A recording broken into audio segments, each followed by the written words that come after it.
자, 최근에 부동산 거래량이 확확 줄고 도대체 어떻게 해야 될지 모르겠다라는 문의도 많으신데 투자를 어떻게 해야 될지 그 다음에 내가 갖고 있는 것들은 팔아야 될지 말아야 될지 전반적으로 선택하기가 굉장히 어려운 시기가 왔습니다.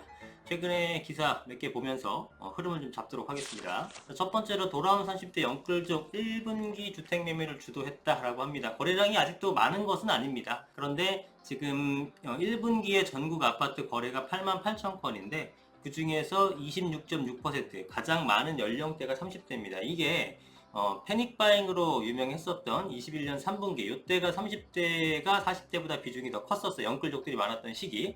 그때 이후로 처음이라고 합니다. 자, 이거는 뭐 여러 가지 원인이 있을 수 있겠는데 기사 분석에서 나온 것과 저도 동의하는 반대요. 특례 보금자리론이라는 게 있었습니다. 이게 이제 예산 책정을 했는데 연말까지 기준을 두고 예산 책정하는데 그것보다 훨씬 빠르게 소진이 됐어요. 그만큼 인기가 있었다라는 거죠. 그리고 기준금리가 이제 거의 동결로 지금 최근에 2번 갔고 아직 인하는 하지 않았지만 정부가 기준금리와 다르게 좀 부담스러우니까 정책금리를 낮춰버렸잖아요. 그래서 시중금리가 엄청 높아졌다가 최근에는 3% 후반에서 4%로 떨어지는 뭐 이렇게 안정세를 보인다. 그랬기 때문에 다시 매수할 그런 동력이 생겼다라는 거죠. 이런 걸로 인해서 30대가 많았다. 자, 그 다음에 이촌동의 한강맨션이 아파트와 상가가 법정 분쟁을 하고 있습니다. 이게 한강맨션이 어딘지 아시죠? 동부이촌동의 아주 대규모의 아파트인데 워낙에 용적률이 좋기 때문에 상당한 어떤 인기를 끄는 그런 아파트입니다. 가격도 뭐 무지막지하게 비쌉니다. 자, 그런데 이러한 어떤 영향력이 큰 아파트가 지금 거의 마무리 단계까지 왔다가 법적 분쟁을 이어가고 있다고 합니다. 내용 자체는 뭐냐면 상가 토지 가치가 낮게 평가됐다라는 일부 상가 소유주가 관리처분 인가가 잘못됐어요 라고 법에다 호소를 한 겁니다. 근데 그 전에 다 오케이가 된 건데 지금 뒤늦게 이거 문제 있어 라고 지금 제동을 거는데 조합도 그냥 오케이 법으로 가보자 이렇게 얘기를 한 것 같아요. 근데 워낙에 큰 규모면 거기에 따른 금융비용이라든가 지연됐을 때 지연 관련된 기회비용 등등을 감안하게 되면 손해인 경우가 많아서 적당한 선에서 좀 협의를 할 텐데 좀 그게 잘 안 됐나 봅니다. 그래서 이게 아파트가 된다 그러면은 68층 높이입니다. 어마무시한 규모로 한강뷰를 쫙 바라보는 정말 강남의 어떤 아파트와 견줄 수 있을 만한 그런 영향력 큰 아파트이기 때문에 어떻게 될지 한번 볼 필요가 있을 것 같습니다. 이게 완성이 되면 68층 규모니까 현재 동부이촌동에서 가장 높은 규모는 지금 혼자 우뚝 서 있는 첼리투스죠. 이건 오세훈 시장 때 허가를 내줬던 거고 그 이후에 박원순 시장이 들어오게 되면서 35층 층고 제한으로 거의 안 해버렸잖아요. 그러다가 이제 그게 35층 층고 제한이 폐지가 되면서 다시 올라가고 있는데 68층 규모로 지어질 것 같다라고 생각하시면 됩니다. 야, 진짜 어마어마하죠. 사람이 거주하는 아파트가 68층 규모 대단합니다. 근데 이런 것들이 아마 한강변 주변에서는 이제 여러분들 자주 보시게 될 겁니다. 여의도를 비롯해서. 자, 그 다음에 꼬마 빌딩의 거래가 회복됐습니다. 서울 한 달새 50억 미만의 70건이 거래가 됐습니다. 빌딩 거래 3개 중에 2개가 50억 미만짜리입니다. 지금 거래량이 좀 늘어난 거지 사실은 가격 자체가 예년 금액을 회복한 것은 아닙니다. 이거는 사실은 아파트랑 똑같고 금리와 비례해서 가는 겁니다. 지금 기준금리가 작년에는 계속 올랐습니다. 그래서 이번에 올랐지만 다음에 또 올라 그 다음에 또 올라 언제까지 오를지 몰라 이러면은 뭐를 할 수가 없어요. 사람이 살 수가 없죠. 이거 사면은 계속 금리가 오르면 또 빠지겠네. 지금이 다 빠진 게 아닐 거야. 가격이 더 하락할 거야 라는 공포가 있으면은 아무것도 못 사죠.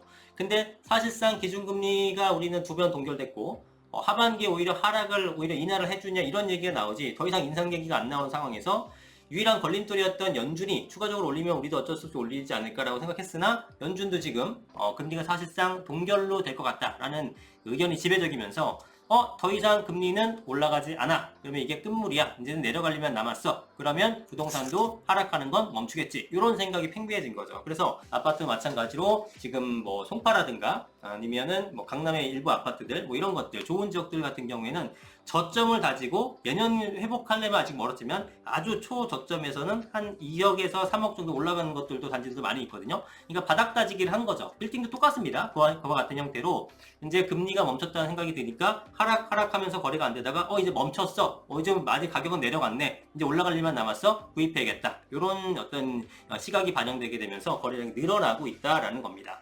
그래서 어디가 가장 활발하냐 보면은 강남권이 역시 가장 거래가 활발했다고 하고요. 그 다음에 종로 중구의 중앙, 중심부, 그 다음에 여의도 권역 이런 식으로 됐다는 거. 뭐 대표적이죠. 3핵이죠. 이쪽 위주로 거래가 많이 되었다는 겁니다. 역시나 이것도 아파트와 마찬가지로 좋은 지역부터 회복하는 모습을 보이고 있습니다. 자, 그 다음 재건축 얘기 잠깐 해볼 건데요. 조합원 양도 금지가 풀리자 강동의 재건축 거래가 쑥 많아졌다는 겁니다. 여러분들 강동구 가보시게 되면 거래 가격이 상당히 많이 빠졌습니다. 예, 전반적으로 많이 빠졌으나 더 빠졌어요. 예, 송파 강동이 왜 이렇게 빠졌는지 모르겠는데 어쨌든 그랬다. 근데 송파는 바닥을 다지면서 좀 올라간 거고, 강동은 아직 거래가 많지 않았었는데 이번에 조합원 양도 금지가 풀렸잖아요. 그러니까 이 법 자체가 사라진 게 아니라 조합원 지위 양도, 재건축의 조합원 지위 양도 금지는 투기과열지구 등에서만 적용되는 겁니다. 그런데 이번에 규제 지역이 싹 풀렸잖아요. 강남 3구와 용산구 빼고는 다 풀리다 보니까 이제 마음껏 거래가 될 수 있는 겁니다. 그래서 지금 조합 설립 일어나고 나서 작년 전체 거래량이 명일 3위가든 3위그린 2차, 3위파크 우성 이런 것들 다 합쳐서 3건 있습니다. 수천 세대 중에서 1년 내내 3건밖에 안 한 겁니다. 그렇으나 지금 이제 5개월이 안 됐죠. 4개월, 5월 초니까 한 4개월치의 거래량을 봤을 때 18건이죠. 그럼 3건에서 18건이니까 6배 가는 겁니다. 그래서 그만큼 많이 늘어난 것은 당연하겠죠. 왜냐면 조합원 지위 양도 금지가 풀렸으니까. 이 내용이 뭐냐면 여러분, 재건축, 추계과열지구의 재건축 대상 아파트에서는 조합 설립 인가가 난 이후에는 거래가 안 되는 건 아니에요. 거래를 할 수 있어. 조합 설립 인가 나고 나서 내가 매도를 합니다. 여러분이 그걸 사요. 샀는데 나중에 새 아파트 받으려고 허름한 아파트 사는 거잖아요. 그런데 그거 나중에 어떻게 되냐면 관리처분 때 여러분들이 현금 청산당하고 새 아파트 못 받습니다.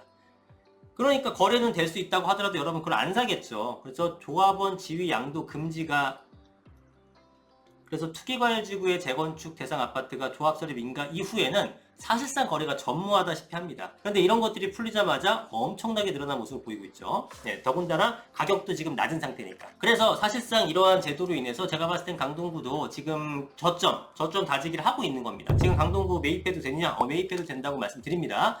지금보다 더 떨어지긴 굉장히 힘들다. 근데 여러분들이 이제 뭐 다양한 주장, 특히나 요즘에는 하락한다는 주장에 힘을 받기 때문에 그런 쪽으로 영상이라든가 글을 많이 보시게 될 텐데, 그렇지 않아요. 저희가 이제 그 부동산 관련 일을 하잖아요. 그런 분들을 만나거나 이제 투자자분들을 만나게 되면은 어느 지역은 이제 살만해 라는 얘기가 분명히 나옵니다. 송파 때도 그랬고요. 강동구도 예를 들어 뭐 15억 하던 게 야 11억까지 내려왔네? 요 정도면 이런저런 감안했을 때 살만해. 이렇게 이제 수요자가 모여들게 됩니다. 그 정도 선이면 사겠다는 수요자가 생기게 되고, 매도자 입장에서는 15억짜리가 11억 가게 되면은 급한 사람 아니면 매물을 걷어들이죠. 한 15억이니까 14억쯤 팔라 그랬는데 뭐 13억, 12억, 11억에 팔라고? 안 팔아. 이래버리고 꼭 팔아야 되는 사람만 남게 되죠. 그런 사람들은 팔긴 팔아야 되죠. 그런 몇몇 그 매도 물건과 이 정도면 살만한데 하는 매수자가 만나게 되면서 저점을 다지는 겁니다. 근데 지방이라든가 안 좋은 지역에서는 떨어져도 저게 다시 올라갈까? 기대가 안 되니까 더 떨어져도 사람들이 안 사는 거죠. 역시 맞네. 더 떨어지겠네. 그런데 좋은 지역은 그게 아니죠. 그렇기 때문에 핵심지역, 인지도 있는 지역에서는 어느 정도 떨어지고 거래량이 조금 붙잖아요. 그럼 가격이 올라가지 않더라도 그게 저점이라고 보시면 됩니다. 강동구는 지금 저점이에요.